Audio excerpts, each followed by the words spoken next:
الحمد للہ وکفی والصلاة والسلام علی عباده الذین اصطفى اما بعد فاعوذ باللہ من الشیطان الرجیم بسم اللہ الرحمن الرحیم وَإِذْ قَالَ رَبُّكَ لِلْمَلَائِكَةِ إِنِّي جَاعِلٌ فِي الْأَرْضِ خَلِيفَةً قالوا وتجعل فيها من يفسد فيها ويسفك الدماء ونحن نسبح بحمدك ونقدس لك قال إني أعلم ما لا تعلمون صدق الله العظيم رب اشرح لي صدري ويسر لي أمري واحلل عقدة من لساني يفقهوا قولي۔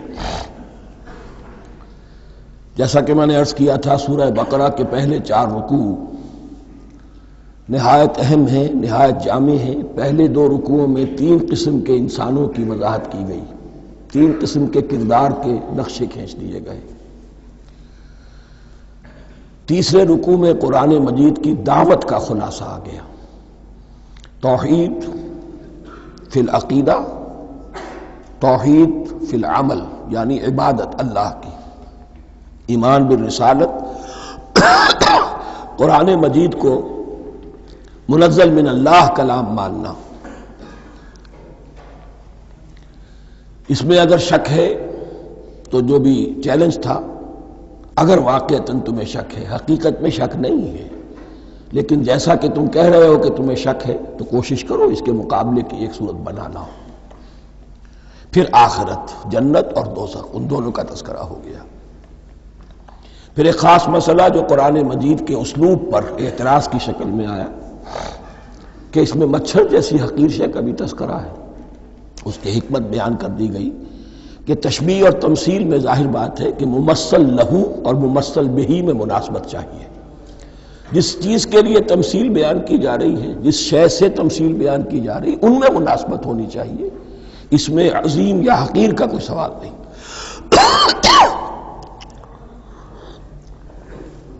پھر یہ بات کہ جن لوگوں کے دلوں میں زیغ ہے، کجی ہے، وہ اس قرآن سے بھی ان کی ضلالت میں، گمراہی میں اضافہ ہوگا۔ جو لوگ طالب حق ہیں ان کو یہ قرآن مجید ہدایت دے گا، اور کن کو اللہ گمراہ کرتا ہے؟ جو سرکش ہے، جو نمبر 1 اللہ سے جو عہد کر کے دنیا میں آئے تھے اس کی خلاف ورزی کر رہے ہیں، اور صلہ رحمی کے بجائے قطع رحمی کرتے ہیں۔ اس کے بعد ایک بہت اہم فلسفیانہ بات آ گئی، اور اسی کے ضمن میں میں نے اصل میں یہ ساری بات دہرائی ہے۔ میں نے کہا تھا کہ یہ بات واضح ہوگی آگے جا کر سورہ غافر میں۔ پھر ذہن میں لائیے کہ جب یہ صورت نازل ہوئی ہے، سورہ غافر نازل ہو چکی تھی، لہذا یہاں اجمالی تذکرہ ہے، وہاں تفصیلی تذکرہ ہے۔ اہل جہنم کا قول نقل ہوا ہے، ربنا امتنا اثنتین واحییتنا اثنتین فاعترفنا بذنوبنا فہل الی خروج من سبیل۔ اے اللہ، تو نے 2 مرتبہ ہم پر موت وارد کی، 2 مرتبہ ہمیں زندہ کیا، اب ہم نے اپنے قصور تسلیم کر لیے، تو اب یہاں سے بھی کوئی اور مرحلہ ہے یا نہیں؟ یہاں سے نکلنے کا بھی کوئی راستہ ہے یا نہیں؟ اس سے حقیقت یہ واضح ہوئی، انسان کی تخلیق اول ہوئی عالم ارواح میں، صرف ارواح کی حیثیت سے، اور حدیث میں آتا ہے الارواح جنود مجندہ، لشکروں کی شکل، تمام انسان۔ ان سے عہد لیا گیا الست بربکم قالوا بلی، پھر سلا دیا گیا ارواح کو۔ یہ گویا کہ پہلی موت تھی جو ہم گزار آئے۔ پھر عالم خلق کا مرحلہ آیا۔ عالم خلق میں یہ تناسل کے ذریعے سے رحم مادر میں جب ایک جنین تیار ہوتا ہے تو ایک حدیث ہے حضرت عبداللہ ابن مسعود سے، 4 مہینے کا جب جنین ہو جاتا ہے تو اس کے بعد وہ روح لا کر اس میں پھونک دی جاتی ہے۔ یہ گویا کہ احیاء اولا ہو گیا، پہلی مرتبہ کا زندہ کیا جانا، پہلی موت کی نیند سے جگا دیا گیا۔ اے تازہ واردان بساط ہوائے دل، اب ہم اس دنیا میں اس جسد کے ساتھ زندہ ہوئے، اب پھر موت آئے گی، جسد یہی چلا جائے گا جہاں سے آیا تھا، روح جہاں سے آئی تھی وہاں واپس جائے گی. ثم یمیتکم ثم یحییکم ثم الیہ ترجعون، پھر تمہیں اللہ کی طرف لوٹا دیا جائے گا. یہ ہے بہت گہرا نقطہ فلسفہ دین کا. اس کے بعد مضمون شروع ہو رہا ہے خلافت کا، جس کا اجمالی جو ہے تذکرہ تیسرے رکوع کی آخری آیت میں آ گیا. هو الذی خلق لکم ما فی الارض جمیعا، زمین میں جو کچھ ہے اے انسانوں تمہارے لیے پیدا کیا گیا. اسی کے ساتھ جڑتا ہوا مضمون اب خلافت کا آ رہا ہے.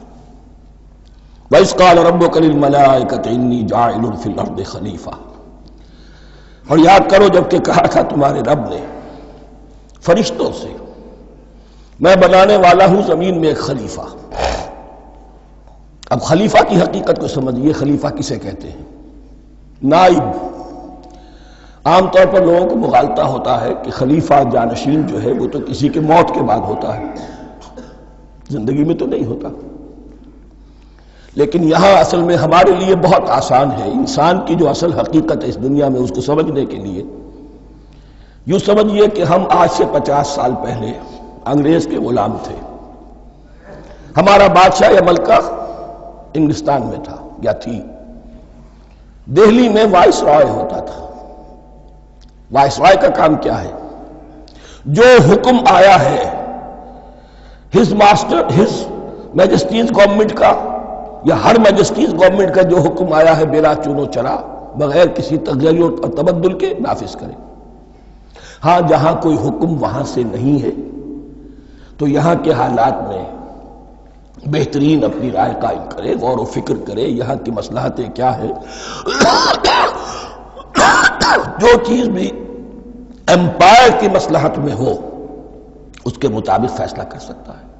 بین ہی یہی رشتہ ہے. اللہ ہے لیکن اللہ نے اپنے آپ کو غیب کے پردے میں چھپا لیا ہے. زمین پر انسان ہے. اب انسان کا کام یہ ہے جو ہدایت آ رہی ہے اللہ کی طرف سے اس پر تو بے چون و چرا عمل کرے. جہاں کوئی ایکسپریس ہدایت نہیں ہے، کوئی واضح ہدایت نہیں ہے، وہاں اپنے بس ججمنٹ کو ایکسرسائز کرے. اسی کا نام اجتہاد ہے.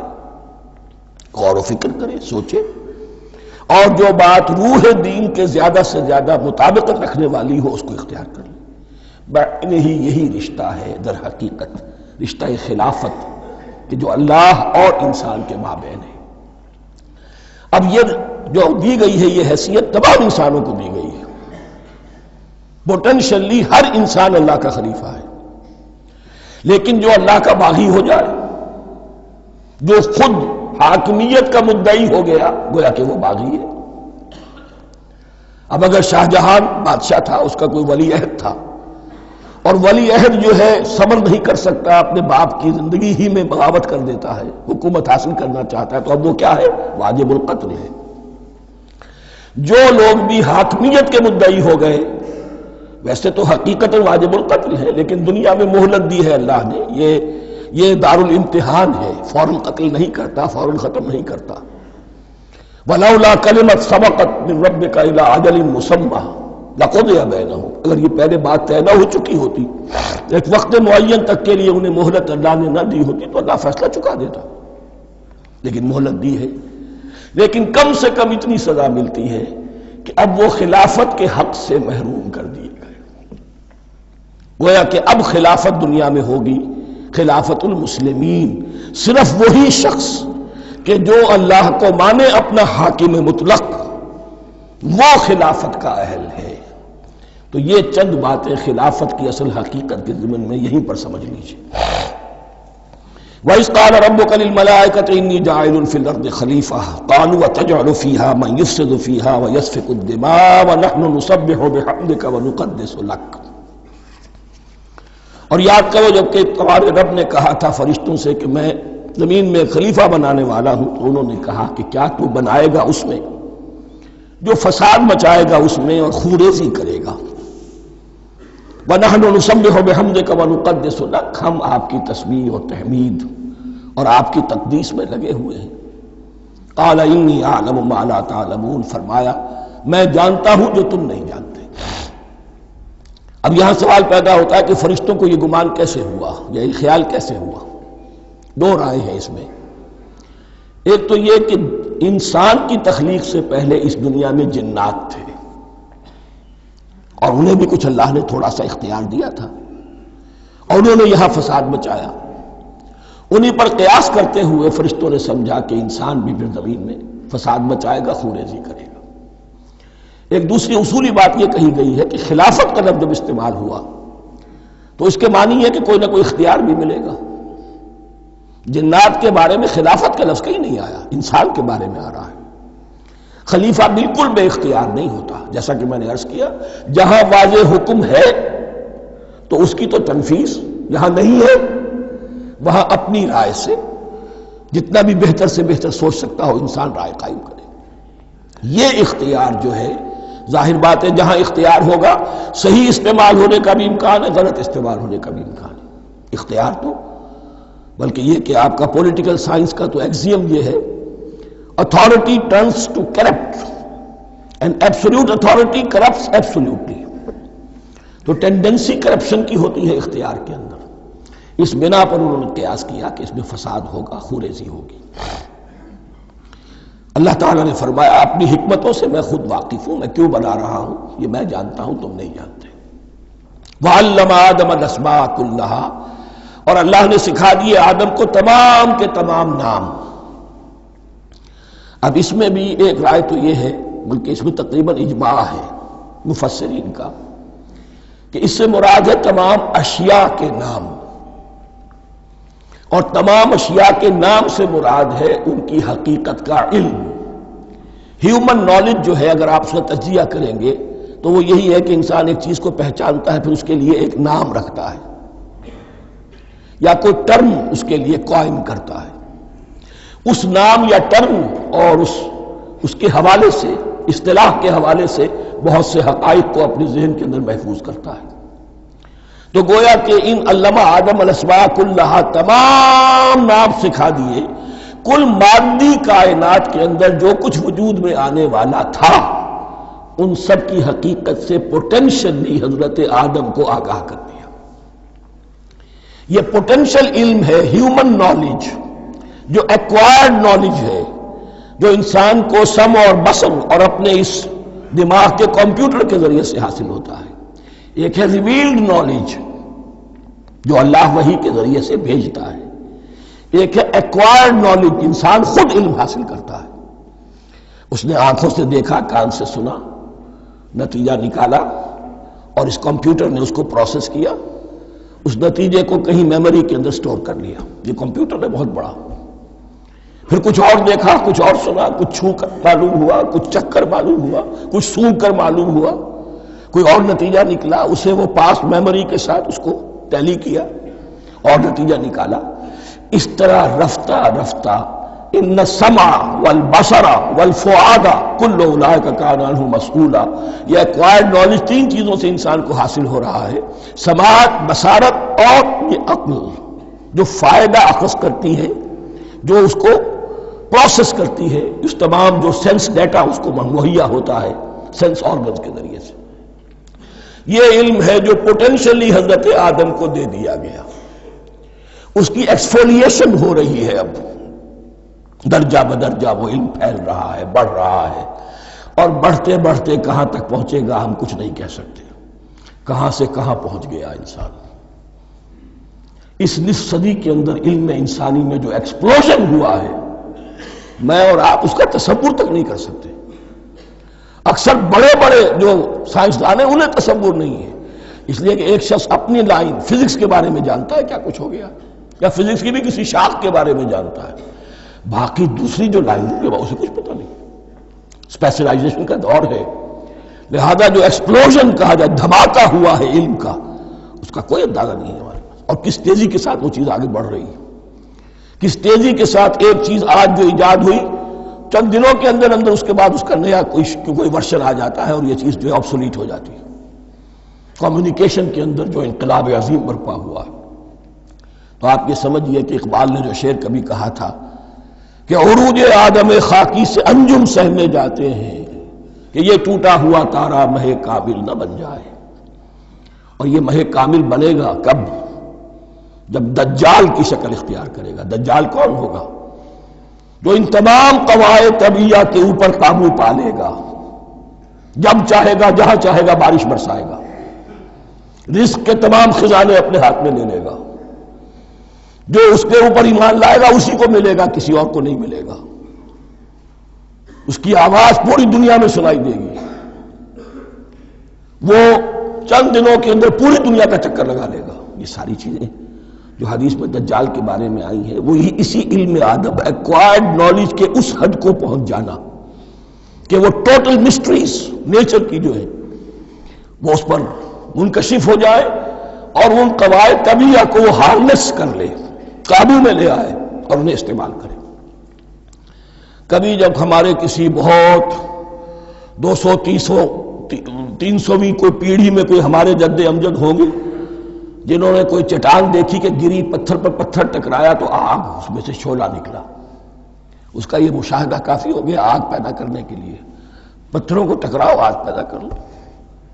یہ اس دور کی سب سے بڑی ایجاد تھی، آگ، انرجی۔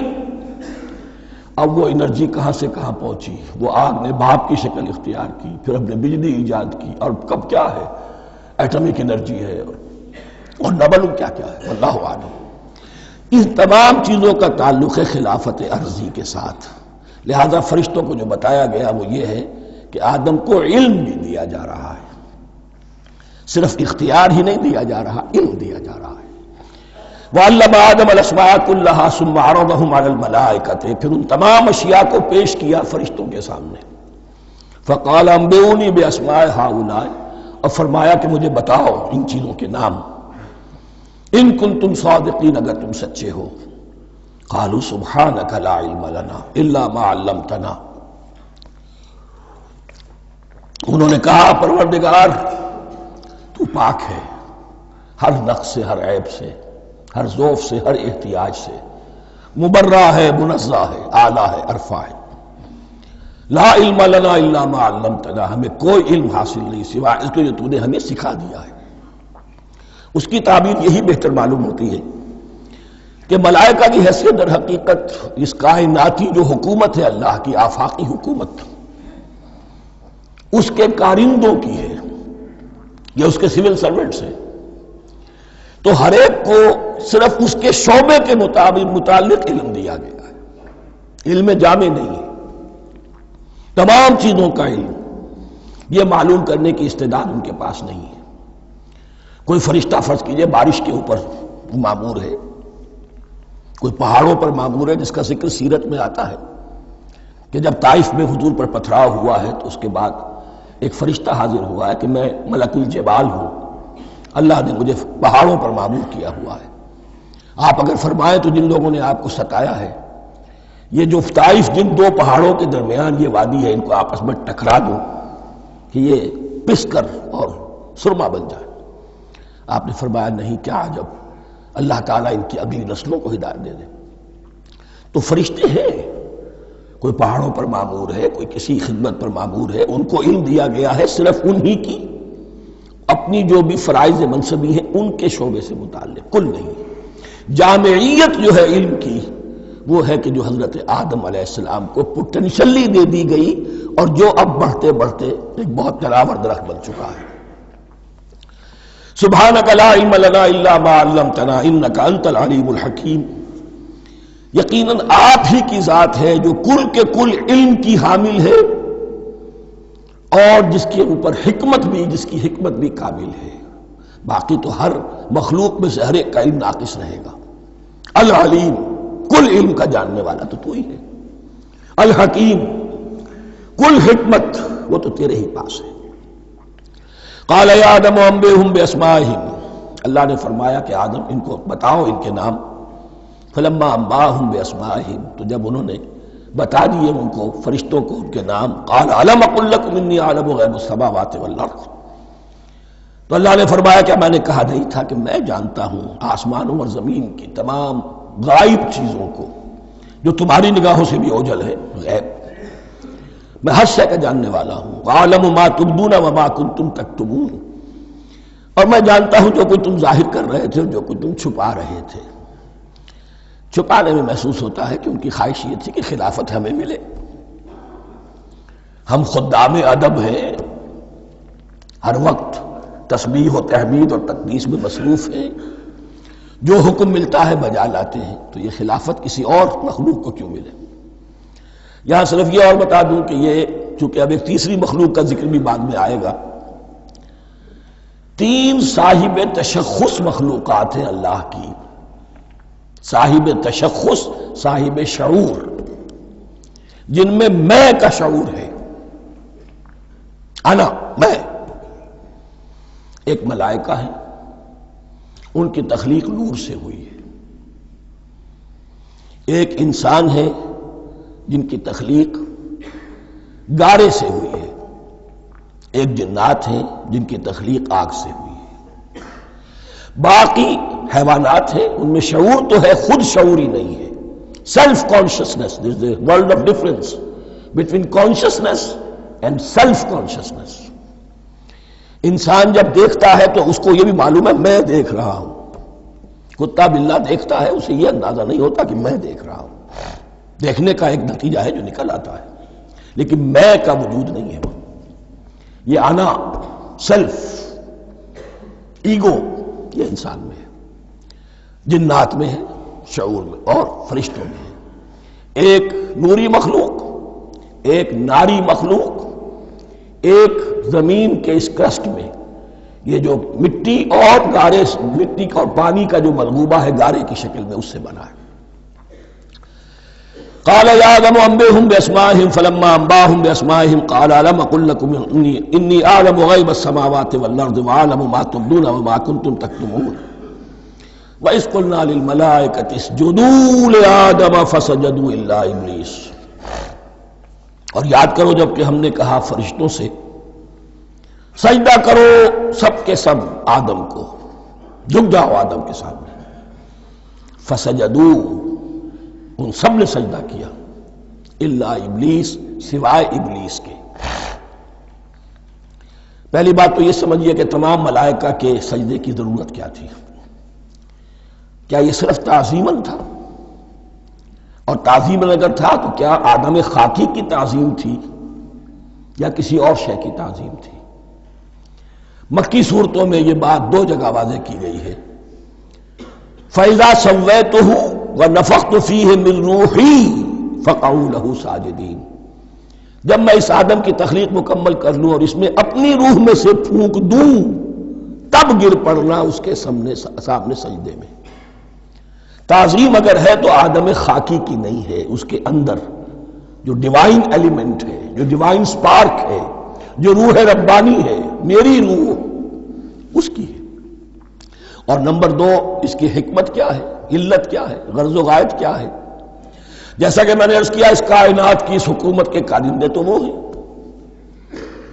خلیفہ بنایا جا رہا انسان کو، جب تک یہ ساری سول سروس اس کے تابع نہ ہو خلافت کیسے کرے گا؟ دیکھیے میں جانا چاہتا ہوں، چوری کرنے کے لیے جانا چاہتا ہوں، راستے میں کتنے فیکٹرز ہوں گے، کتنے فزیکل فینومینا ہوں گے. میں چلنا چاہتا ہوں، میں زمین کو دھکیلتا ہوں، زمین مجھے دھکیلتی ہے. زمین مجھے نہ دھکیلے تو میں کیسے چلوں گا؟ یہ پوری کائنات جو ہے، یہ جب ہم کو ارادہ کرتے ہیں اور کوئی فیل کرتے ہیں تو اس فیل کے پورے ہونے میں، اس کے ظہور میں نہ معلوم کون کون سے ایلیمنٹس ہیں، کون کون سی فورسز آف دی نیچر ہیں جو ہمارے ساتھ موافقت کرتی ہے تو ہم وہ کام کر سکتے ہیں. اور ان سب پر فرشتے مامور ہیں، ہر ایک کی اپنی ڈومین ہے. اگر وہ تابع نہ ہوں تو خلافت کی کوئی معنی نہیں. خلافت دی گئی ہے، یہ ادھر جانا چاہتا ہے جانے دو، یہ نماز کے لیے مسجد میں جانا چاہتا ہے جانے دو، یہ چوری کے لیے نکلا ہے نکلنے دو. اس لیے کہ اس کو جو اختیار دیا گیا ہے، اس کے اختیار کے استعمال میں یہ تمام جو قوتیں ہیں وہ اس کے ساتھ موافقت کرتی ہیں، تب اس کا کوئی ارادہ، وہ اچھا ہو یا برا، وہ پایہ تکمیل کو پہنچ سکتا ہے. یہ گویا کہ سبارڈینیشن اس کے لیے سمبل کہ تمام فرشتوں کو جھکا دیا گیا. البتہ اس آیت میں ایک مغالطہ پیدا ہوتا ہے، الا ابلیس، سوائے ابلیس کے. مغالطہ یہ پیدا ہوتا کہ شاید وہ بھی فرشتہ تھا، اس لیے کہ حکم تو فرشتوں کو دیا گیا تھا۔ پھر نوٹ کیجئے اس سے پہلے، بہت پہلے سورہ کہف نازل ہو چکی ہے، اور سورہ کہف میں فرما دیا گیا ہے کان من الجن ففسق عن امر ربی، وہ جن تھا پس اس نے سرکشی کی اپنے رب کے حکم سے۔ فرشتے کی شان یہ نہیں ہے، وہ اللہ کے کسی حکم کی سرتابی نہیں کرتا۔ لا یعصون اللہ ما امرہم ویفعلون ما یؤمرون، وہ اللہ کے کسی حکم کی نافرمانی نہیں کرتے اور جو حکم ملتا ہے بجا لاتے ہیں۔ یہ جنات کے اندر اختیار تھا، جیسے اختیار انسانوں کو دیا گیا ہے۔ جنات میں نیک بھی ہیں، بد بھی ہیں، اعلیٰ بھی ہیں، ادنا بھی ہیں، جیسے انسانوں میں۔ لیکن یہ عزازیل جو جن تھا، علم اور عبادت دونوں کے اعتبار سے بہت بلند ہو گیا تھا، اور یہ فرشتوں کا یوں سمجھیے کہ ہم نشین، فرشتوں کے ساتھ اس طور سے شامل، جیسے بہت سے انسان بھی اگر اپنی بندگی میں، زہد میں، عبادت میں، نیکی میں ترقی کریں تو ان کا ملائے اعلیٰ کے ساتھ، عالم ارواح کے ساتھ، عالم ملائکہ کے ساتھ ایک رابطہ قائم ہوتا ہے۔ اسی طریقے سے وہ جو عزازیل تھا، جن ہونے کے باوجود اپنی نیکی، عبادت، پارسائی اور اپنے علم میں فرشتوں سے بہت آگے تھا، اس لیے معلم الملکوت کی شکل اختیار کر چکا تھا۔ اس کو اپنی ذوق تھا، یہ بات جیسا کہ میں نے عرض کیا 7 مرتبہ قرآن میں یہ بات آئی ہے، قصہ ابلیس و آدم، کہ فرشتوں کو حکم ہوا کہ سجدہ کرو، سب جھک گئے، ابلیس نے سجدے سے انکار کر دیا 7 مرتبہ۔ یہ 7ویں مرتبہ ہے جو ہم پڑھ رہے ہیں، مصحف میں پہلی مرتبہ آ رہا ہے، ترتیب نزول میں 7ویں مرتبہ آ رہا ہے۔ یہ آدم و ابلیس کا قصہ اس سے آگے سورہ اعراف میں آئے گا، پھر سورہ ہجر میں آئے گا، سورہ بنی اسرائیل میں آئے گا، سورہ کہف میں آئے گا، سورہ طٰہٰ میں آئے گا، سورہ صاد میں آئے گا، 6 مرتبہ مکی قرآن میں، 1 مرتبہ یہاں۔ تو یہاں اشارہ نہیں کیا، اس لیے مغالطہ ہو سکتا ہے، لیکن یہ کہ سورہ کہف میں آپ کو بتا چکا ہوں کان من الجن ففسق عن امر ربی، اس نے اپنے رب کے حکم سے سرتابی کی۔ نام اس کا عزازیل تھا، ابلیس اس کا صفاتی نام ہے اب، اس لیے کہ اب لسیبلسو کے معنی ہوتے ہیں مایوس ہو جانا، یہ اللہ کی رحمت سے بالکل مایوس ہے، اور مایوس جو ہو جائے وہ شیطان ہو جاتا ہے۔ اب میرا تو چھٹکارا نہیں ہے، جتنوں کو برباد کر سکوں کروں، میری تو عاقبت خراب ہو چکی ہے، جتنوں کو اپنے ساتھ، ہم تو ڈوبے ہیں سنم، تم کو بھی لے ڈوبیں گے۔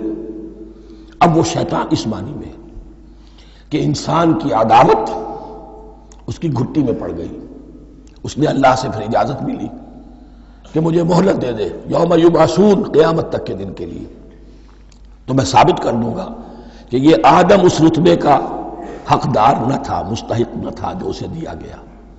انا خیر منہ، میں اس سے بہتر ہوں، خلقتنی من نار وخلقتہ من طین، تو نے مجھے آگ سے بنایا، اسے گارے سے بنایا۔ لیکن یہ تکبر ہے در حقیقت کہ جس نے اسے راندہ درگاہ حق کر دیا۔ وَإِذْ قُلْنَا لِلْمَلَائِكَةِ اسْجُدُوا لِآدَمَ فَسَجَدُوا إِلَّا إِبْلِيسَ أَبَىٰ وَاسْتَكْبَرَ،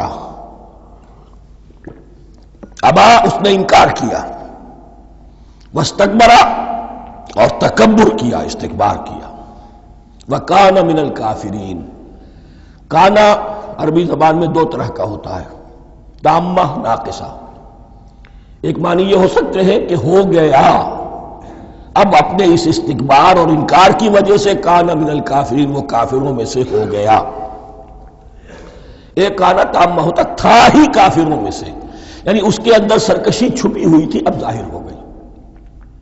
یہ معاملہ ہوتا ہے، کسی شخص کی بدنیت ہی اس کے اوپر پردے پڑے رہتے ہیں نیکی کے، زہد کے، کسی خاص وقت میں آ کر وہ ننگا ہو جاتا ہے، اور جو اس کے اندر تھا اصل، اس کی حقیقت، وہ سامنے آ جاتی ہے۔ اس کا امکان ہے، تو دونوں معنی اس کے ہو سکتے ہیں۔ وَقُلْنَا يَا آدَمُ اسْكُنْ أَنْتَ وَزَوْجُكَ الْجَنَّةَ، اور ہم نے کہا کہ اے آدم رہو تم اور تمہاری بیوی جنت میں۔ اب یہ جنت کون سی ہے؟ اکثر حضرات کے نام کر کے نزدیک یہ جنت کہیں آسمان ہی میں تھی، آسمان ہی میں حضرت آدم کی تخلیق ہوئی۔ البتہ یہ سب مانتے ہیں کہ ایک وہ جنت الفردوس جو ہے جس میں جانے کے بعد پھر واپس نکلنے کا کوئی امکان نہیں، یہ وہ جنت نہیں ہے جس میں کہ آخرت میں لوگوں کو جا کر داخل ہونا ہے، اس میں داخل ہونے والے کے نکلنے کا کوئی امکان نہیں۔ ایک رائے یہ بھی ہے، میرا رجحان اس رائے کی طرف ہے، تخلیق آدم اسی زمین پر ہوئی ہے، وہ جن مراحل سے گزری ہے تخلیق وہ ایک علیحدہ مسئلہ ہے۔ بایولوجی اور وحی دونوں اس پر متفق ہیں کہ مٹی سے، کرسٹ آف دی ارتھ سے انسان بنا ہے، اس پر اتفاق ہے، قرآن کا بھی اور بایولوجی کا بھی، جدید علم الحیوانات کا بھی، علم الحیات کا۔ سٹیجز کیا ہیں اس میں اختلاف ہو سکتا ہے، اس کو چھوڑ دیجئے، وہ اس وقت کا بحث نہیں۔ یہی کسی اونچے مقام پر کوئی سرسبز و شاداب علاقہ تھا جہاں حضرت آدم کو رکھا گیا، جہاں ہر طرح کے میوے تھے، ہر شے، لا تظمأ فیہا ولا تضحیٰ، نہ اس میں بھوک لگے گی نہ دھوپ تمہیں ستائے گی، ہر طرح کی چیز تمہیں فراہم ہے۔ وہاں رکھے گئے ہیں صرف ایک ڈیمانسٹریشن کے لیے کہ انہیں نظر آ جائے کہ شیطان میرا دشمن ہے، وہ مجھے ورغلائے گا، طرح طرح سے میرے اندر وسوسہ اندازی کرے گا، میرے اور میری اولاد کے، صرف ایک ڈیمانسٹریشن۔ اس کی مثال یوں سمجھیے کہ سلیکشن تو ہو گیا، سی ایس پی گریڈ میں کوئی شخص آ گیا ہے، لیکن اب وہ سول سروس اکیڈمی میں رکھا جا رہا ہے۔ تو یہ کوئی اکیڈمی ہو سکتا ہے اسی زمین پر ہو، صرف بتانا یہ تھا کہ تمہیں معلوم ہو جائے کہ یہ شیطان تمہارا دشمن ہے۔ اس لیے کہ اس میں جو ایک لفظ حبوط کا آ رہا ہے، وہ حبوط صرف ایک کی معنی میں نہیں ہوتا، دوسری معنی میں بھی ہے، اللہ عالم۔ یہ چیزیں پھر متشابہات میں رہیں گی، اس لیے ان کے بارے میں کوئی ایک رائے دوسری رائے، اس کے لیے ذہن سے، عقل سے بات کر کے ایک یا دوسری رائے اختیار کر سکتے ہیں۔ وَقُلْنَا يَا آدَمُ اسْكُنْ أَنْتَ وَزَوْجُكَ الْجَنَّةَ، اور ہم نے کہا کہ رہو اے آدم تم بھی اور تمہاری بیوی بھی باغ میں، اس باغ میں، الجنہ اس باغ میں، گویا کہ اشارہ کیا جا رہا ہے۔ وَكُلَا مِنْهَا رَغَدًا حَيْثُ شِئْتُمْ، اور کھاؤ اس میں سے با فراغت جہاں سے چاہو، ہر طرح کا پھل ہے کھاؤ۔ وَلَا تَقْرَبَا هَٰذِهِ الشَّجَرَةَ، یہاں پہ اس درخت کا نام نہیں دیا گیا، اشارہ اس درخت کے قریب مت جانا۔ فَتَكُونَا مِنَ الظَّالِمِينَ، تو تم ظالموں میں سے ہو جاؤ گے، تم حد سے گزرنے والوں میں سے ہو جاؤ گے۔ اب اس کی بھی حکمت سمجھیے کہ چونکہ ڈیمانسٹریشن کرانی ہے کہ تمہیں کسی چیز سے، ہزار چیزیں مباح ہیں دنیا میں، چند چیزیں پینے کی حرام ہیں، اب تم اگر ان ہزار مباح چیزوں کو چھوڑ کر حرام چیز کو پیتے ہو تو یہ تمہارا اختیار ہوا، جبکہ اللہ تعالیٰ نے مباحات کا دائرہ بہت وسیع رکھا ہے۔ جس سے چاہو چند رشتے ہیں جو بیان کر دیے گئے، یہ حرام ہے، محرمات ہے، ابدیہ ہے، ان سے تو شادی نہیں ہو سکتی، باقی کسی مسلمان عورت سے دنیا کے کسی کونے میں وہ شادی کر سکتے، کروڑوں کے آپشنز آپ کے لیے خالی کھلے ہیں، لیکن پھر بھی انسان شادی نہ کرے، زنا کرے، یہ گویا کہ اس کی اپنی خباثت نفس ہے۔ ایک نہیں، دو دو، تین تین، چار چار تک شادی کرو، اجازت ہے تمہیں۔ تو اس اعتبار سے مباحات، اب یہ پورا باغ تمہارے لیے مباح ہے، بس ایک درخت ہے اس کے پاس نہ جانا، اور درخت کا نام لینے کی کوئی ضرورت نہیں، تو آزمائش تھی نا، صرف ایک آزمائش اور اس کی ڈیمانسٹریشن۔ فَأَزَلَّهُمَا الشَّيْطَانُ عَنْهَا، تو پھسلا دیا ان دونوں کو شیطان نے اس درخت کے بارے میں۔ اب وہ کس کس طریقے سے پھسلایا، یہ بھی جیسا کہ میں نے عرض کیا 6 مرتبہ چونکہ یہ قصہ آ چکا ہے، اس کی آپ کو سورہ طٰہٰ میں تفصیل ملے گی، کس کس طریقے سے پھسلایا اور اس بات کے لیے تیار کیا۔ فَأَخْرَجَهُمَا مِمَّا كَانَا فِيهِ، تو نکلوا دیا ان دونوں کو اس کیفیت میں سے جس میں کہ وہ تھے، وہ کیفیت کہ نہ کوئی مشقت ہے نہ کوئی محنت ہے، اور انسان کو ہر طرح کا اچھے سے اچھا پھل مل رہا ہے، تمام ضروریات فراہم ہیں، اور خاص کوئی حلہ جنت ہے جس کا کہ لباس بھی عطا کیا گیا ہے، لیکن ان کیفیات سے اب نکال کر، اب جسے آپ کہیں گے bitter facts of life، اچھا اب جاؤ، یہ ڈیمانسٹریشن کرنی تھی، ہو گئی، شیطان تمہارا دشمن ہے، تمہارا اور تمہاری نسل کا، شیطان لعین، اور وہ تمہیں پھسلائے گا جیسے آج پھسلایا ہے۔ تم آگاہ رہنا اس کی شرارتوں سے، ان الشیطان لکم عدو فاتخذوہ عدوا، یہ شیطان تمہارا دشمن ہے، اسے اپنا دشمن ہی سمجھو۔ لیکن یہ ہے کہ اگر کچھ لوگ اسے دوست بنا لیں، اس کے ایجنٹ بن جائیں، اس کے کارندے بن جائیں، یہ ان کا چوائس ہے جس کی سزا انہیں ملے گی۔ فَأَخْرَجَهُمَا مِمَّا كَانَا فِيهِ وَقُلْنَا اهْبِطُوا بَعْضُكُمْ لِبَعْضٍ عَدُوٌّ، اور ہم نے کہا اترو، تم سب ایک دوسرے کے دشمن ہوگے۔ اب یہ چونکہ جمع کا صیغہ آیا ہے، ایک دوسرے کے دشمن ہوگے، تو ایک دشمنی تو شیطان اور آدم اور ذریت آدم کی ہے، ایک اور دشمنی بھی ہے جو انسان میں مرد اور عورت کے مابین ہے۔ عورت بھی پھسلاتی ہے، غلط راستے پر ڈالتی ہے، مرد عورتوں کو گمراہ کرتے ہیں، عورتیں مردوں کو گمراہ کرتی ہیں۔ قرآن مجید میں کہا گیا یا ایھا الذین آمنوا ان من ازواجکم واولادکم عدوا لکم فاحذروہم، اے اہل ایمان چوکنے رہو، چوکس رہو، تمہاری بیویوں اور اولاد میں سے تمہارے دشمن ہیں، بچ کر رہو، کیپ الرٹ، کہیں ان کی محبت تمہیں راہ حق سے منحرف نہ کر دے۔ تم ایک اچھا کام کرنا چاہتے ہو، بیوی رکاوٹ بن گئی، بیوی کو اچھا کام کرنا چاہتی، شوہر رکاوٹ بن گیا، تو یہ محبت نہیں ہے، یہ عداوت ہے۔ اس حوالے سے بعضکم لبعض عدو وَلَكُمْ فِي الْأَرْضِ مُسْتَقَرٌّ وَمَتَاعٌ إِلَىٰ حِينٍ، اور تمہارے لیے اب زمین میں مستقر ہے، جائے قیام ہے اور متاع ہے، ضرورت کی چیزیں ہیں ہم نے فراہم کر دی ہیں، إِلَىٰ حِينٍ، لیکن ایک وقت معین تک کے لیے، یہ ابدی نہیں ہے، ایک وقت آئے گا یہ بساط ہم لپیٹ دیں گے۔ یوم نطوی السماء کطی السجل للکتب، جس دن کے ہم تمام فضاؤں کو اور تمام خلاؤں کو، تمام آسمانوں کو اس طرح لپیٹ لیں گے جیسے کتابوں کا تمار لپیٹ دیا جاتا ہے۔ ایک وقت آئے گا، یہ تخلیق الی اجل مسمى ہے، الی حین ہے۔ فتلقى آدم من ربہ کلمات فتاب علیہ، تو سیکھ لیے، حاصل کر لیے آدم نے اپنے رب سے کچھ کلمات، تو اللہ نے ان کی توبہ قبول کر لی۔ اب اس کی وضاحت سورہ اعراف میں ہے، یہ تو چونکہ پس منظر میں وہ 2/3 قرآن موجود ہے، اس کی وضاحت کیا ہے کہ حضرت آدم میں سخت پشیمانی پیدا ہوئی ہے، میں نے کیا کیا، مجھ سے خطا سرزد ہو گئی، اللہ کے حکم کی میں نے خلاف ورزی کی، لیکن ان کے پاس الفاظ نہیں تھے کن الفاظ میں اللہ سے استغفار کریں، کن الفاظ میں اللہ سے معافی چاہیں۔ اللہ کی رحمت یہ ہوئی کہ اللہ نے الفاظ انہیں خود تلقین فرما دی۔ یہ اللہ کی شان رحیمی ہے۔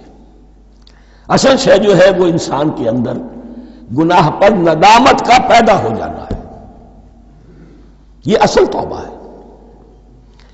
علامہ اقبال نے جو بڑی اپنی آغاز عنفوان شباب میں جو اشعار کہے تھے، ان میں سے ایک شعر کو سن کر پھڑک اٹھے تھے اس وقت کے اساتذہ بھی۔ موتی سمجھ کے شان کریمی نے چن لیے، قطرے جو تھے میرے عرق انفعال کے، انفعال کہتے ہیں شرمندگی کو، شرمندگی سے میری پیشانی پر جو پسینے کے قطرے نمودار ہو گئے، میرے پروردگار کو وہ اتنے عزیز ہوئے، اس نے انہیں موتی کی طرف چن لیا۔ موتی سمجھ کے شان کریمی نے چن لیے، قطرے جو تھے میرے عرق انفعال کے۔ تو فتلقى آدم من ربہ کلمات، ان پر پچھتاوا ہوا، ندامت ہوئی، اللہ نے انہیں الفاظ، وہ الفاظ کیا تھے وہ سورہ اعراف میں ہیں، ربنا ظلمنا انفسنا وان لم تغفر لنا وترحمنا لنکونن من الخاسرین، اے اللہ ہم نے اپنی جانوں پر ظلم کیا ہے، اور اگر تو نے ہمیں بخش نہ دیا اور رحم نہ فرمایا تو ہم تو خسارہ والوں میں ہو جائیں گے، تباہ ہو جائیں گے، برباد ہو جائیں گے۔ یہی پر فوری تقابل موجود ہے۔ غلطی ابلیس سے بھی ہوئی، حکم سے سرتابی ہوئی، لیکن اس پر ندامت نہیں ہوئی، تکبر کی بنا پر اور اکڑ گیا، انا خیر منہ۔ غلطی آدم سے بھی ہوئی، نافرمانی ہوئی، لیکن اس پر پشیمان ہوئے اور توبہ کی۔ وہ شیطنت ہے، یہ آدمیت ہے، ورنہ کوئی انسان گناہ سے اور معصیت سے مبرہ نہیں ہے۔ حضور کی ایک حدیث ہے کلو بنی آدم کلکم خطاؤون کلو بنی آدم خطاؤون وخیر الخطائین التوابون، آدم کے تمام اولاد تمام انسان خطا کار ہیں، ان خطا کاروں میں بہتر وہ ہیں، اچھے وہ ہیں جو توبہ کرتے ہیں۔ تو یہاں حضرت آدم سے غلطی ہوئی، انہوں نے توبہ کی، پشیمانی ہوئی، ندامت ہوئی، اس نے کی اور اس پر جم گیا، اصرار کیا۔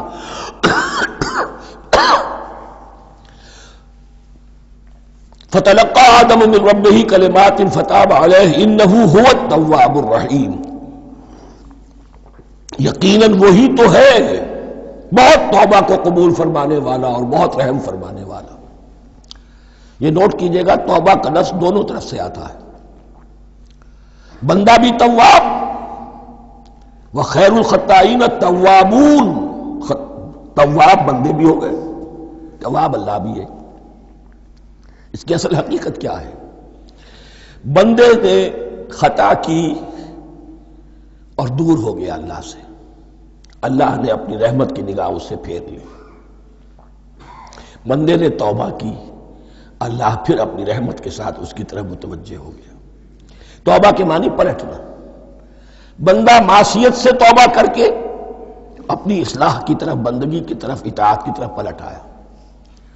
اللہ نے جو اپنی نظر رحمت پھیر لی تھی، اللہ نے پھر وہی اپنی شان غفاری اور رحیمی کے ساتھ بندے کی طرف توجہ فرما لی، جس کے لیے حدیث میں الفاظ آتے ہیں، تم اگر میری طرف بالشت بھراؤ گے میں ہاتھ بھراؤں گا، تم اگر چل کر آؤ گے میں دوڑ کر آؤں گا،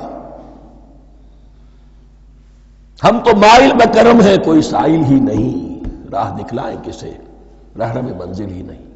وہ تو تواب ہے، بس فرق یہ ہے کہ تابہ بندے کے لیے ہوگا تو الہ ہوگا، تابہ الہ، انی تبتو الیک، اور جب اللہ کی طرف سے ہوگا تابہ علیہ، وہ اعلیٰ ہوگا، اس پر توبہ کی، یعنی اللہ کی بلند شان ہے تو انسان توبہ کرتا ہے تو اس کی طرف توبہ کرتا ہے، اللہ کی شان کیا ہے؟ وہ توبہ کرتا ہے تو بندے پر اعلیٰ، فتاب علیہ انہ هو التواب الرحیم۔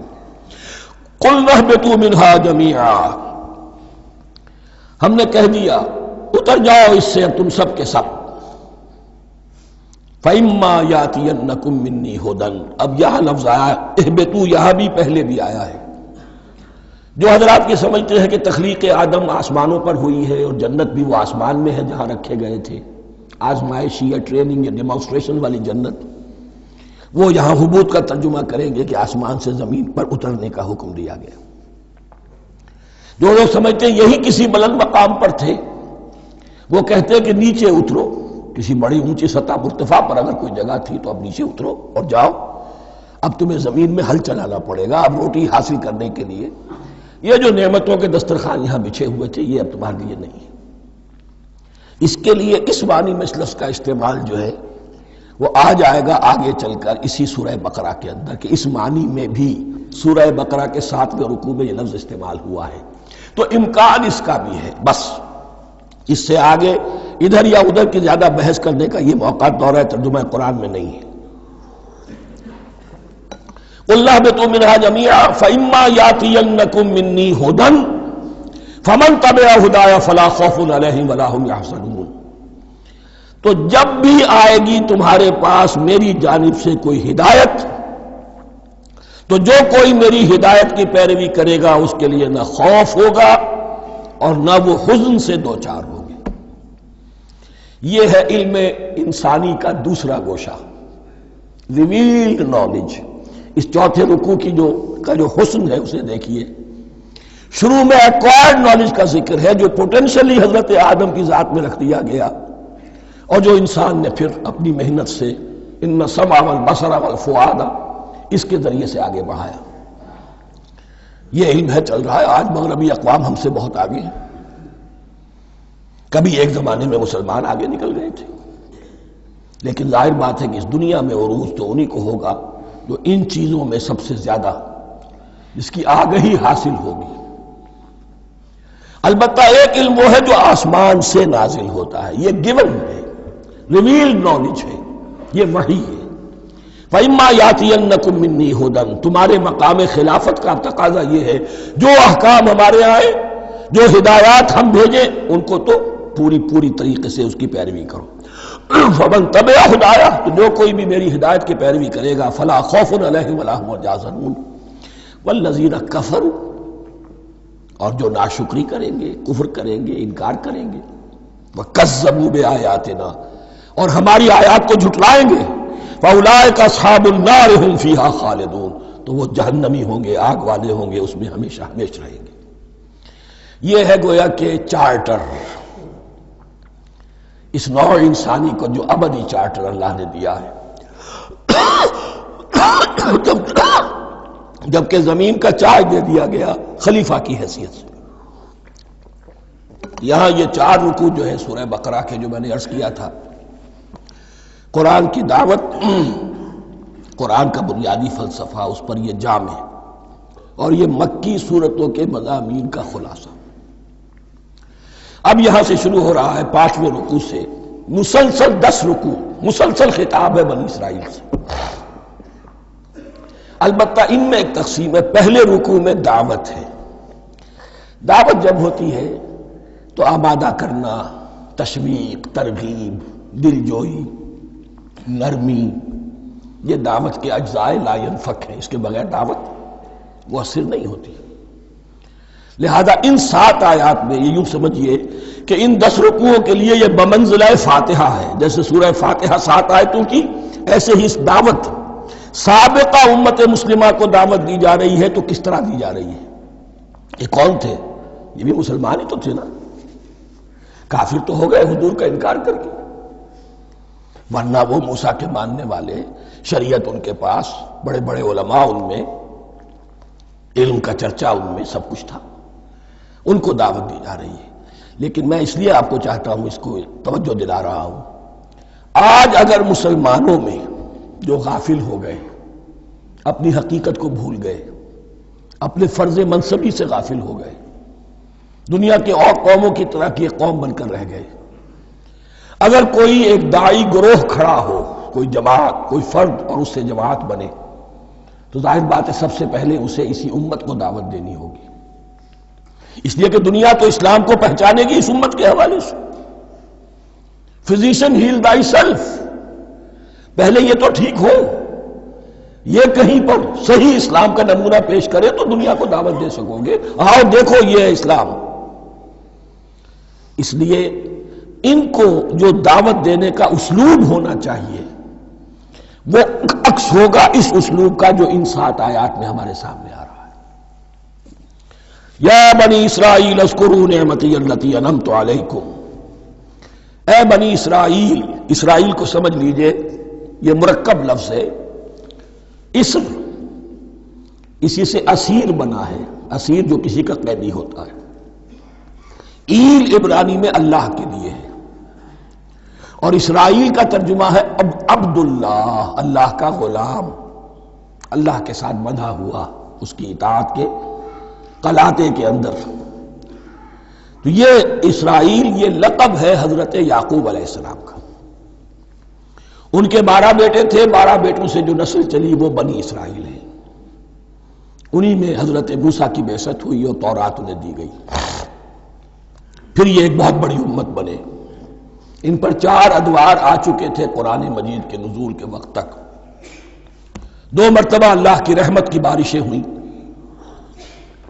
انہیں عروج نصیب ہوا، 2 مرتبہ ان کو دنیا پرستی، شہوت پرستی، اللہ کے احکام کو پس و پش ڈال دینے کی سزا میں عذاب کے کوڑے ان پر برسے۔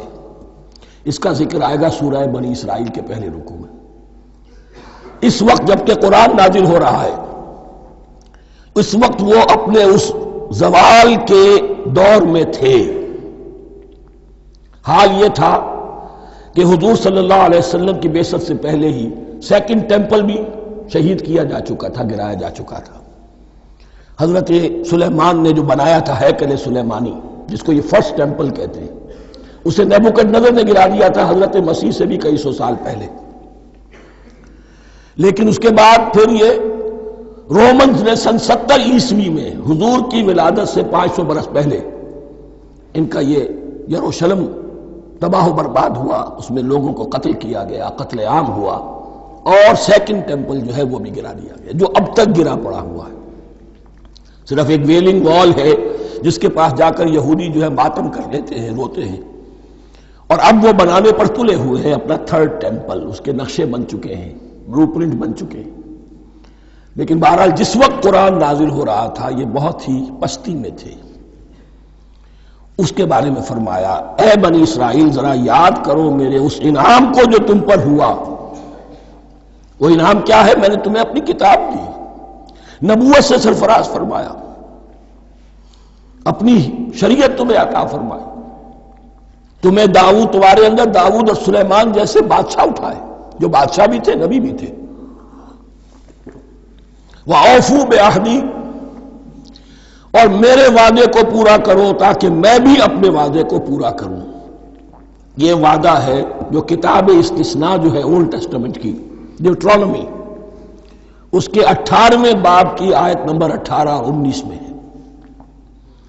حضرت موسیٰ سے خطاب کر کے اس میں اللہ نے یہ الفاظ فرمائے، میں ان کے بھائیوں میں سے تیرے مانند ایک نبی برپا کروں گا اور اس کے منہ میں اپنا کلام ڈالوں گا، اور وہ وہی کچھ بتائے گا جو میں اس سے کہوں گا۔ یہ گویا کہ حضرت موسیٰ علیہ السلام کی امت کو بتایا جا رہا تھا کہ نبی آخر الزمان آئیں گے اور تمہیں انہیں قبول کرنا ہے۔ قرآن مجید میں اس کا بڑا تفصیلی ذکر سورہ اعراف میں آئے گا انشاءاللہ، لیکن یہاں فرمایا اوفوا بعہدی اوف بعہدکم، تم میرا عہد پورا کرو، میرے اس نبی کو تسلیم کرو، اس پر ایمان لاؤ، اس پر کی صدا پر لبیک کہو، تو میں تمہیں میرے انعام و اکرام اور بڑھتے چلے جائیں گے۔ وَإِيَّايَ فَارْهَبُونِ، اور صرف مجھ سے ڈرو۔ وَآمِنُوا بِمَا أَنزَلْتُ مُصَدِّقًا لِمَا مَعَكُمْ، اور ایمان لاؤ اس پر جو میں نے نازل کیا ہے، جو تمہارے پاس جو تورات ہے اس کی تصدیق کرتے ہوئے آیا ہے۔ اس کے دو معنی ہے، ایک تو قرآن تصدیق کرتا ہے تورات کی اور انجیل کی، فیہا ھدی و نور، فیہ ھدی و نور، اور دوسرے یہ کہ قرآن اور محمد صلی اللہ علیہ وسلم ان پیشین گوئیوں کے مصداق بن کر آئے ہیں جو تورات میں تھی، ورنہ وہ پیشین گوئیاں جھوٹی ثابت ہوتی۔ ان کے مصداق کون ہے؟ قرآن اور محمد صلی اللہ علیہ وسلم۔ یہ دونوں معنی اس کے ہیں۔ وَآمِنُوا بِمَا أَنزَلْتُ مُصَدِّقًا لِمَا مَعَكُمْ وَلَا تَكُونُوا أَوَّلَ كَافِرٍ بِهِ، اور دیکھو تم ہی سب سے پہلے ان کا کفر کرنے والے نہ بن جاؤ۔ تمہیں تو سب کچھ معلوم تھا، تم تو منتظر تھے، تم تو آخری نبی کے انتظار میں تھے اور ان کے حوالے سے دعائیں کیا کرتے تھے کہ اللہ اس نبی آخری زمان کے واسطے سے ہماری مدد فرما اور کافروں کے مقابلے میں ہمیں فتح عطا فرما۔ یہ آئے گا آگے چل کر اسی سورۃ بقرہ کے اندر۔ لیکن اب تم ہی سب سے بڑھ کر کافر ہو گئے، تم ہی سب سے بڑھ کر دشمن ہو گئے۔ وَلَا تَكُونُوا أَوَّلَ كَافِرٍ بِهِ وَلَا تَشْتَرُوا بِآيَاتِي ثَمَنًا قَلِيلًا، اور دیکھو میری ان آیات کے عوض حقیر سی قیمت قبول نہ کرو۔ یہ آیات الہیہ ہیں، ان کو رد کر رہے ہو کس لیے؟ ہماری مسندیں، ہماری حیثیت، ہماری چودراہٹیں،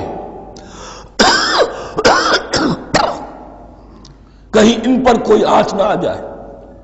حقیر سی چیزیں، یہ صرف اس دنیا کا سامان ہے، اس کے سوا کچھ نہیں۔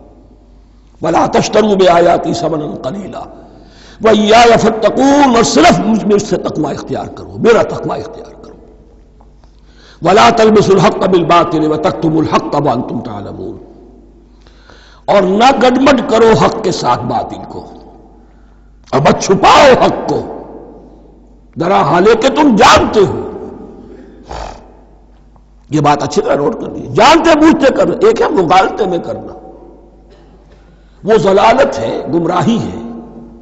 ایک جان بوجھ کر کرنا، حق کو پہچان کر اسے رد کرنا، یہ پھر اللہ تعالیٰ کے غضب کو دعوت دینا ہے، wrath of اللہ، اس کے غضب کو دعوت دینا ہے کہ حق کو پہچان کر اس کی نفی کی جائے۔ وَأَنْتُمْ تَعْلَمُونَ، علماء یہود قرآن مجید میں آگے چل کر آئے گا ایسے پہچانتے تھے محمد کو اور قرآن کو جیسے اپنے بیٹوں کو، یعرفونہ کما یعرفون ابناہم، ایسے پہچانتے جیسے اپنے بیٹوں کو۔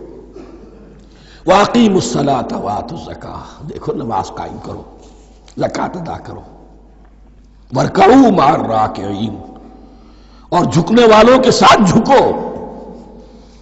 یہ اول تو رکوع کو انہوں نے اپنے ہاں سے خارج کر دیا تھا، ثانیاً باجماعت نماز ان کے ہاں ختم ہو گئی تھی۔ وَارْکَعُوا مَعَ الرَّاکِعِینَ، جماعت باجماعت نماز کی طرف اشارہ ہے۔ أَتَأْمُرُونَ النَّاسَ بِالْبِرِّ وَتَنْسَوْنَ أَنفُسَكُمْ، کیا تم لوگوں کو نیکی کا حکم دیتے ہو، تقویٰ کی، پارسائی کی تعلیم دیتے ہو؟ میں کہہ رہا ہوں نا کہ اصل میں مخاطب کون ہے؟ علماء یہود۔ اس آیت سے ثابت ہو گیا عالم ہمارا بھی جب بھی کھڑا ہوگا اونچے سے اونچا بات کہے گا، اعلیٰ سے اعلیٰ بات کہے گا۔ اکثر و بیشتر کا حال یہ ہے کہ ان کا اپنا کردار دیکھیے تو کوئی مناسبت ہی نہیں اس سے کہ جو وہ بات کہہ رہا ہے، جو لوگوں کو دعوت دے رہا ہے اس پر خود عمل نہیں۔ تو یہی در حقیقت علماء یہود کا کردار بن چکا تھا۔ أَتَأْمُرُونَ النَّاسَ بِالْبِرِّ وَتَنْسَوْنَ أَنفُسَكُمْ، کیا تم لوگوں کو نیکی کا حکم دیتے ہو اور خود اپنے آپ کو بھول جاتے ہو؟